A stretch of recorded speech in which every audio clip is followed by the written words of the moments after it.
আসসালামু আলাইকুম, সবাই কেমন আছেন? আশা করি সবাই ভালো আছেন। আজকে আমি আরো একটি নতুন ব্লগ নিয়ে চলে আসলাম। তো সেই ব্লগটি কি এবং কেন করতে যাচ্ছি, অবশ্যই আপনারা কিছুক্ষণ পরেই সেটা বুঝতে পারবেন। তাহলে আর দেরি না করে মূল কাজে চলে যাই বা মূল কথায় চলে যাই। ওকে, লেটস গো। আজ থেকে 15-20 দিন হয়েছে ভারত এবং বাংলাদেশের বর্ডারের মধ্যে তুমুলভাবে উত্তেজনা চলতেছে। শুধু তাই নয়, ভারত আর বাংলাদেশের যে জনগণ রয়েছে, যে জনগণের মাঝে বাংলাদেশ এবং ভারতের বর্ডারে বিভিন্ন সময় বিভিন্ন জিনিস নিয়ে বিভিন্নভাবে দ্বন্দ্ব লেগেই থাকে। এই দ্বন্দ্বের শেষ কোথায়? তবে আমার কাছে একটা সন্দেহ লাগতেছে, শেখ হাসিনা দেশ ত্যাগের পর বা প্রধানমন্ত্রিত্ব থেকে বিতাড়িত হওয়ার পর ভারতবর্ষ যেন আমাদের বাংলাদেশের সাথে, বাংলাদেশের জনগণের সাথে, বাংলাদেশের নাগরিকের সাথে খারাপ আচরণ করা শুরু করে দিয়েছে।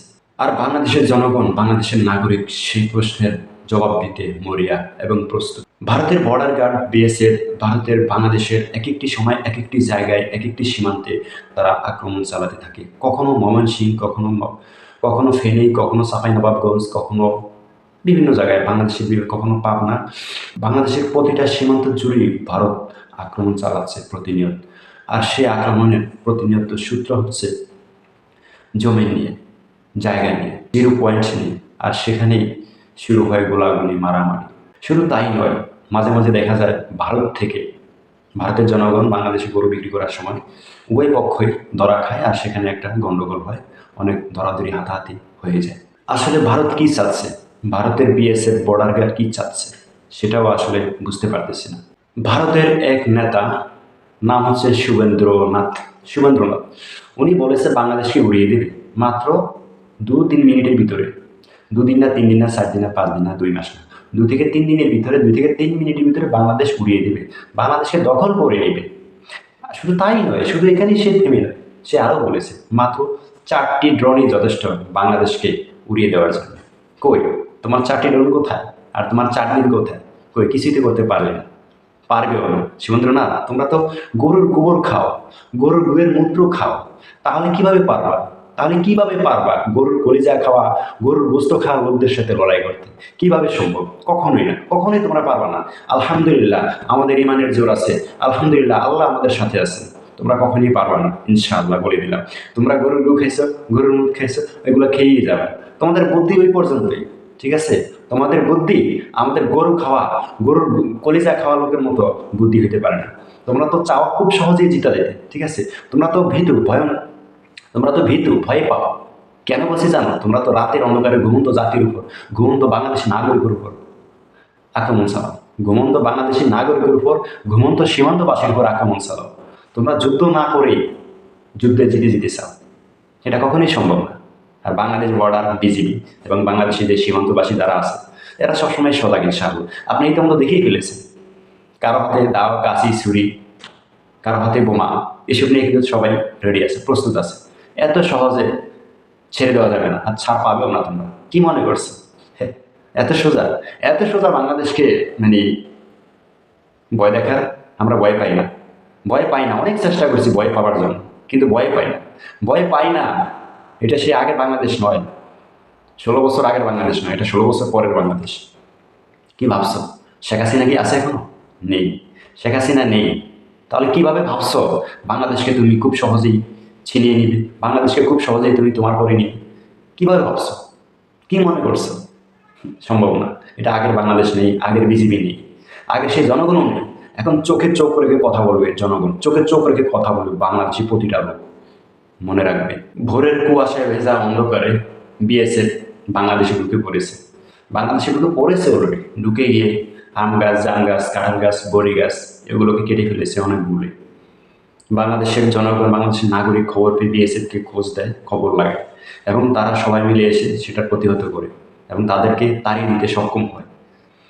তো তোমরা হচ্ছে ভীতু, তোমরা হচ্ছে লদর বদর, বুঝছো? লদর বদর। তোমাদের গোলা বারুদ আছে, তোমাদের অনেক জনসংখ্যা আছে, কিন্তু তোমাদের ভিতর ভয়ে কাজ করে সবসময়। হায়, আমরা নাকি আবার মরে যাই নাকি? যদি আমরা মরে যাই তাহলে কি হবে? তোমরা এসব ভাবতেছো। আমার দেশের বিজিবি, সেনাবাহিনী, আর্মি, বিডিআর, নৌবাহিনী, পুলিশ এসবের ভয় করে না। তারা চাকরি নেওয়ার সময় শপথ করে এসেছে, কোরআন ধরে শপথ করে এসেছে। শপথ মানে কি? শপথ মানে হলো দেশের জন্য সে জীবন দিবে। তার ফ্যামিলি যা ইচ্ছা তা, তার ফ্যামিলি যা মনে করে তা, তার ফ্যামিলি খেয়ে থাকুক বা না খেয়ে থাকুক, সেটার কোনো তার দেখার বিষয় না। সে চাকরি নিয়েছে দেশকে বাঁচানোর জন্য, সে দেশকে বাঁচাবে। মনে রাখবে কথাটি। আমাদের বাংলাদেশ ছোট হতে পারে, আমরা জনসংখ্যায় কম হতে পারি, কিন্তু আমাদের শক্তি কম নয়, মন মানসিকতা কম নয়, সাহসিকতা কম নয়। আলহামদুলিল্লাহ বলতে পারি, ইনশাআল্লাহ। তোমাদের মতো ভীতু না আমরা। যুদ্ধে নামবা, তাই না? যুদ্ধে নামবা, ঠিক আছে, দেখা যাবে। আমরা জয় শ্রীরাম দিয়ে শুরু করবা, শেষ করবা কি দিয়ে জানি না, তবে আমরা বিসমিল্লাহ বলে শুরু করব, আলহামদুলিল্লাহ বলে শেষ করব। বুঝতে পারছো এবার কি দিয়ে শুরু করব? তার মানে হলো অস্ত্রের থেকেও, গোলা বারুদের থেকেও শক্তিশালী আমাদের জবান, আমাদের জিকির, আমাদের ঈমান। আমরা মুসলিম রাষ্ট্র, আমরা হালাল জিনিস খাই, আল্লাহকে ডাকি, আল্লাহকে স্মরণ করি, সৃষ্টিকর্তাকে স্মরণ করি, যে আমাদেরকে সৃষ্টি করেছে। তোমরা তো চিনো না তোমাদের সৃষ্টিকর্তাকে, তোমরা তো জানো না, জানতেও চাও না, তাহলে তোমরা কিভাবে পারো একটা মুসলিম রাষ্ট্রের সাথে? পারবা না কখনোই। মনে রেখো কথাটি।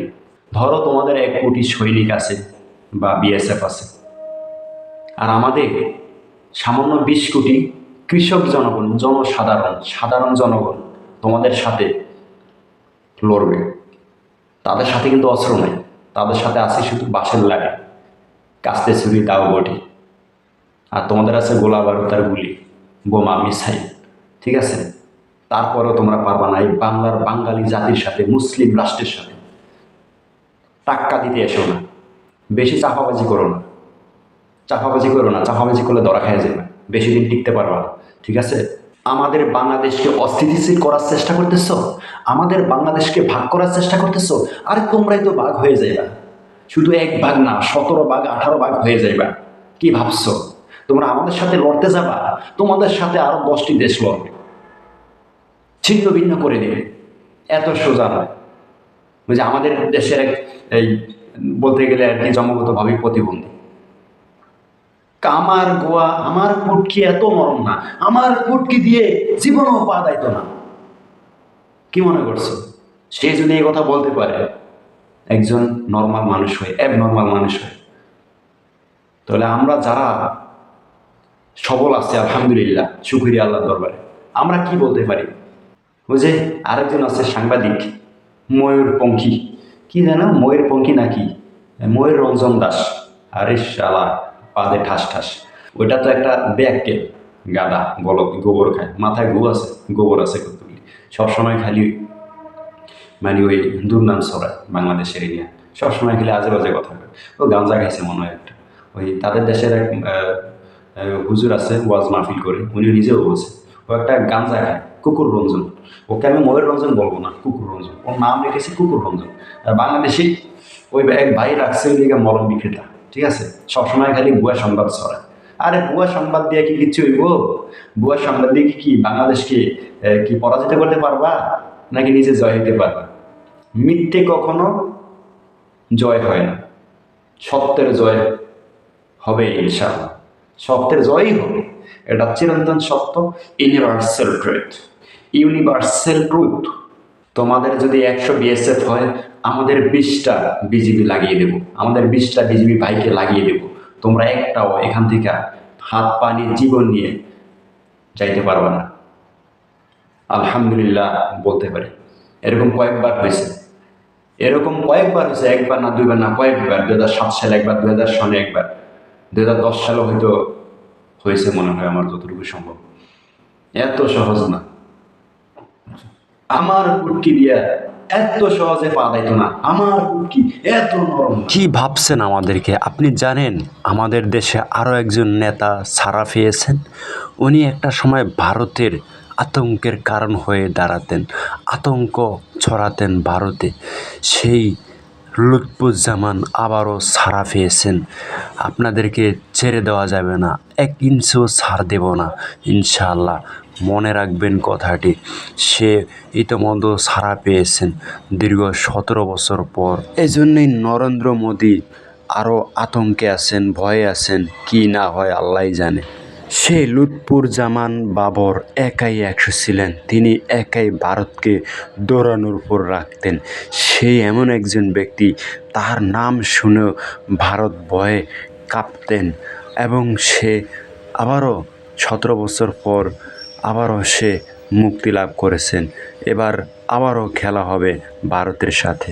আমি আমার বাংলাদেশি ভাইদেরকে বলতে চাই, আমরা যারা সীমান্ত এলাকায় অবস্থান করতেছি, আমরা সবাই বিজিবির সাথে, এখন তো বিজিবি টাকা বলা যাবে না, আমাদের সে আগের বিডিআর, আমাদের সে আগের বিডিআর ভাই, বিডিআরদের সাথে নিয়ে বিডিআরদের সাথে পরামর্শ করে আলোচনা সাপেক্ষে তাদের সাথে কাঁধে কাঁধ মিলে কাজ করতে হবে দেশকে রক্ষা করার জন্য, দেশকে শত্রুমুক্ত করার জন্য। অবশ্যই আমাদেরকে এগুলো লক্ষ্য রাখতে হবে। ইনশাআল্লাহ এটা নবীজির বাণী, নবীজির বার্তা দিয়ে গেছেন আমাদের মাঝে। সুতরাং ভয় করার কোনো কারণ নেই, ইনশাআল্লাহ আমরাই জয়ী হব। আল্লাহ পাক আমাদের সাথে সবসময় আছেন এবং থাকবেন, কারণ দেশ রক্ষা করাও আমাদের দায়িত্ব, ইমানি দায়িত্ব। তো সবাই সাহসিকতার সাথে কাজ করুন, আশা করি সাহসিকতার সাথেই কাজ করে যাচ্ছে। আলহামদুলিল্লাহ যুদ্ধ করে যাচ্ছে, আশা করি কিচ্ছু করতে পারবো না, যুদ্ধের আগেই আমরা জয় হয়ে যাব ইনশাআল্লাহ। তো যাই হোক, যদি কোনো ভুল ত্রুটি হয়ে থাকে সবাই আমার এই ভিডিওটিকে এবং কথাগুলোকে ক্ষমা দৃষ্টিতে দেখবেন, এবং ভিডিওটি ভালো লাগলে অবশ্যই লাইক, কমেন্ট, শেয়ার করবেন, এবং ভিডিওটি নতুন নতুন ভিডিও পাওয়ার জন্য চ্যানেলটি সাবস্ক্রাইব করে রাখবেন। তো সবাই ভালো থাকবেন, সুস্থ থাকবেন, দেশের পরিস্থিতি ভালো না, নিজেকে সেফে রাখার চেষ্টা করবেন। আসসালামু আলাইকুম, আল্লাহ হাফিজ।